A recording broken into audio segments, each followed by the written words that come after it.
परमात्मा, जिसे अनेक धर्मों और परंपराओं में अलग अलग नामों से जाना जाता है, एक अनंत, सर्वशक्तिमान, सर्वव्यापी और सर्वज्ञ सत्ता है।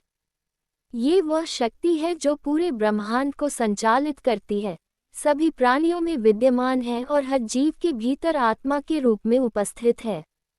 परमात्मा के विषय में धार्मिक ग्रंथों, संतों और विचारकों ने विविध दृष्टिकोण प्रस्तुत किए हैं, लेकिन उनकी वास्तविकता को शब्दों में बांधना संभव नहीं है।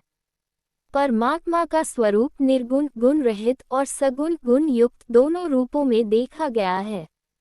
निर्गुण स्वरूप, इस दृष्टि से परमात्मा किसी भी रूप, रंग या आकार में बंधा नहीं है।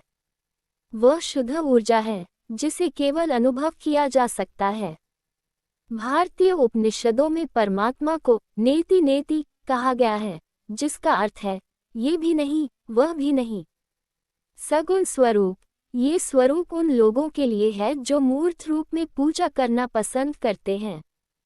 यहाँ परमात्मा को ईश्वर, अल्लाह, यीशु, कृष्ण, शिव, दुर्गा आदि विभिन्न रूपों में पूजा जाता है। परमात्मा सर्वव्यापी है, जिसका अर्थ है कि वह हर जगह विद्यमान है। इसे समझने के लिए ये कहा जाता है कि परमात्मा हर कण कण में समाहित है। अंतरात्मा में निवास, हर जीव के भीतर परमात्मा का वास है। गीता में भगवान कृष्ण कहते हैं, ईश्वर सर्वभूतानां हृदयेऽर्जुन तिष्ठति, यानी परमात्मा हर जीव के हृदय में वास करता है। ब्रह्मांड में विद्यमान परमात्मा इस पूरे ब्रह्मांड के हर कण में मौजूद हैं। चाहे वह पृथ्वी हो, आकाश हो, जल हो या वायु, सब कुछ परमात्मा का ही स्वरूप है।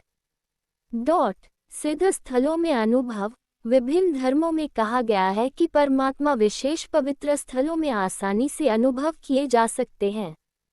जैसे हिंदू धर्म में काशी, मक्का, मदीना, गिरजाघर या गुरुद्वारे को पवित्र स्थान माना जाता है।